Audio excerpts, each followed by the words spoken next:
बॉलीवुड में लगातार बदलाव आ रहे हैं। वेब सीरीज अभी धूम मचा रही हैं और इन सब के बीच नए नए प्रयोग लगातार होते जा रहे हैं। एक ऐसा ही शख्स, एक ऐसा ही चेहरा आज हमारे सामने है जिसने ये प्रयोग किया है कि किस तरह से डॉक्यूमेंट्रीज के माध्यम से, शॉर्ट फिल्मों के माध्यम से समाज में सही तरीके से संदेश दिए जाएं। हमारे साथ में रिंकू शर्मा जी हैं और उन्होंने एक बेहद दिलचस्प फिल्म बनाई है जिसका नाम है हमारी रामलीला। फिल्म बनाने का उद्देश्य ये रहा कि वो लोग हमारे भारत के समाज में, गांव में, छोटे शहरों में आज भी हैं जिन्होंने अपने समाज को, संस्कृति को, रामलीलाओं को बचाने के लिए किस तरह से लगातार प्रयास किए हैं। उनके जीवन के संघर्ष और उनके जीवन के हर पहलू को इन्होंने इस फिल्म में संजाया है। रिंकू जी, आपका स्वागत है।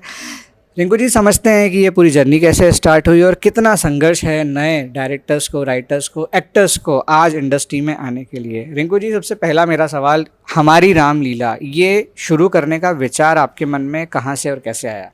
जी ये विचार एक्चुअली क्योंकि ये जहाँ से रामलीला बिलोंग करती है मैं वहीं से बिलोंग करता हूँ।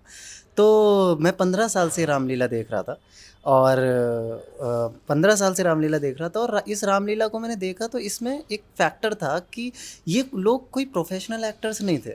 ये लोग कैब ड्राइवर्स हैं, दुकान चलाते हैं, ये दिहाड़ी मजदूर हैं, ठीक है, ये वैसे लोग हैं और ये अपने काम करते हुए इस रामलीला को ज़िंदा रख रहे हैं।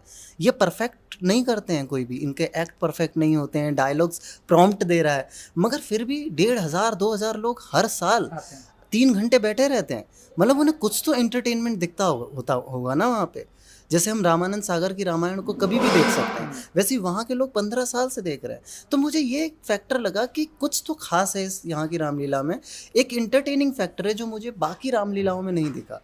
ऐसी रामलीलाएँ बहुत छोटे-छोटे गाँव देहात जो होते हैं, वहाँ पर होती हैं, जहाँ पर इम्परफेक्ट एक्टर्स होते हैं, इम्परफेक्ट डायलॉग्स होते हैं, मगर लोग देख रहे होते हैं। कितना मुश्किल है आज जो पूरी तरह से पैसा और अप्रोच, ये सब चीज़ें हावी हैं बॉलीवुड में, फिल्म इंडस्ट्री में। तो इन सब के बिना नए कलाकारों के लिए, नए डायरेक्टर्स के लिए, राइटर्स के लिए कितना टफ़ होता है अपनी चीज़ों को लॉन्च करना, लोगों तक पहुंचाना। जी, बहुत टफ होता है। मतलब इस फ़िल्म को बनाने में मुझे 4 साल लगे हैं और एक as a first time director लोग अक्सर शॉर्ट फ़िल्म पे जाते हैं। मैंने पहली ही फ़िल्म जो है वो फ़ीचर लेंथ फ़िल्म बनाई। तो आप समझ सकते हैं कि एक शॉर्ट फ़िल्म को बनाने में ही इतनी हार्डशिप की ज़रूरत होती है। जब हम पहली फ़िल्म फ़ीचर लेंथ फ़िल्म बनाते हैं तो उसके लिए कितने रिसोर्सेज़ चाहिए होते हैं। ख़ासकर ऐसी फ़िल्म जिसे आपको एंटरटेनिंग बनाना है। तो हमने 7-8 गाने बनाए। सोचिए, डॉक्यूमेंट्रीज़ में गाने नहीं होते हैं। हमारी डॉक्यूमेंट्री में गाने हैं। आपको लगेगा जैसे आप बॉलीवुड की फ़िल्म देख रहे हो, मगर आप एक कल्चरल डॉक्यूमेंट्री देख रहे हो। तो ये जो हार्डशिप है ये बहुत ज़्यादा है वहाँ पर, और नए डायरेक्टर्स को अपनी ज़मीन बनाने में बहुत वक़्त लगता है। एकदम सच बताऊँ तो 9 साल हो गए मुझे मुंबई में, और अभी भी बतौर राइटर, डायरेक्टर हम सभी स्ट्रगल करते हैं वहाँ पे और कर ही रहे हैं। मगर मुझे लगता है कि रास्ता तब बन जाता है जब आपके पास एक क्लियर विज़न होता है, और आज नहीं तो कल दुनिया आपके काम को देखती है। और मुझे लगता है कि ये जो रामलीला है इसको 4 साल लगे बनने में। इनिशियली लोगों ने बिल्कुल नहीं देखी, मगर अभी पिछले कुछ 2 महीनों में ये फ़िल्म नेपाल में इंटरनेशनल अवार्ड जीती, फर्स्ट इंटरनेशनल अवार्ड, और फिर ये साउथ कोरिया में एम्बेसी ऑफ इंडिया के थ्रू दिखाई गई, वर्ल्ड फ़िल्म फेस्टिवल का हिस्सा रही, फिर ये इंडोनेशिया में दिखाई गई। तो धीरे-धीरे, मैं कहते हैं ना कि वो सतत प्रयास करने से ना आपको मंज़िल मिल जाती है और लोग भी फिर धीरे-धीरे आपको पहचानने लग जाते हैं। तो यही यही एक कोशिश थी कि जब हमने ट्रेलर इसका लॉन्च किया उसके कई महीनों बाद मुझे विशाल भारद्वाज का फ़ोन आया। विशाल भारद्वाज ने कहा कि रिंकू, मैंने तुम्हारा ट्रेलर 2-3 बार देखा और अब मैं तुम्हारी फ़िल्म देखना चाहता हूँ। तो वहाँ तक वो मुझे जान पाए, उनका मेरे पास फ़ोन आना ही बहुत बड़ी बात थी। तो समय लगता है, दिक्कतें तो बहुत हैं, मगर मुझे लगता है कि करत करत अभ्यास से जड़मति होत सुजान। अभी ये फिल्म वेब सीरीज़ में या किसी ऑनलाइन प्लेटफॉर्म पे नहीं है और थिएटर्स भी आपको अभी तक अवेलेबल कहीं नहीं हो पाए हैं, तो आप इसकी स्क्रीनिंग कैसे कर रहे हैं, किस तरह से लोगों को दिखा रहे हैं? जी, मैं अपने अभी अभी हाल ही में मैं उन संस्थाओं को अप्रोच कर रहा हूँ जो कि सांस्कृतिक कार्यक्रमों और सांस्कृतिक चीज़ों को बढ़ावा देती हैं। अभी मैंने हाल ही में नवोदय के सर्कल को अप्रोच करना शुरू किया है, क्योंकि हमारे मैं नवोदय पास आउट हूँ, और हमारे पूरे इंडिया में जितने भी नवोदय, वहाँ के सभी लोग कहीं न कहीं बड़ी-बड़ी जगह पहुँच गए हैं। तो मैं अब जब या तो फिल्म फेस्टिवल्स होते हैं जो फिल्मों को सिलेक्ट करते हैं और वो फिल्में दिखाते हैं, वरना कई डायरेक्टर्स ऐसे होते हैं जिन्हें अपनी फिल्म खुद लोगों के बीच ले जानी पड़ती है। तो एज अ डायरेक्टर काम फिल्म बनाना नहीं है, एज अ डायरेक्टर प्रोड्यूसर आपका काम है फिल्म को लोगों तक पहुंचाना।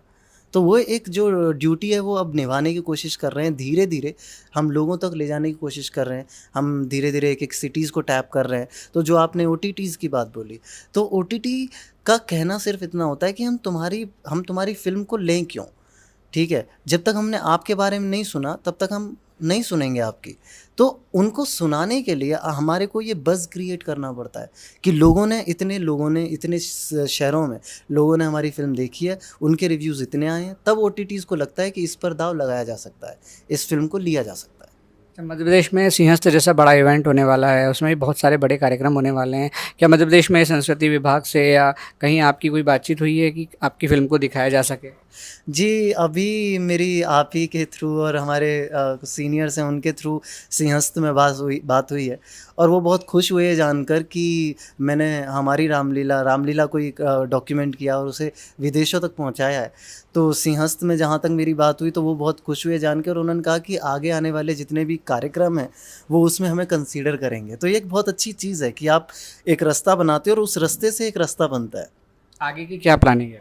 जी, आगे की प्लानिंग ये है कि पहले तो हमें मुझे नवोदय के ही सर्कल से पूरे इंडिया में इसकी स्क्रीनिंग्स करानी है, क्योंकि मुझे यकीन है कि जब हमने कोरिया और इंडोनेशिया में इस फिल्म को दिखाया तो फिल्म जो हमारा शो था वो हाउसफुल रहा।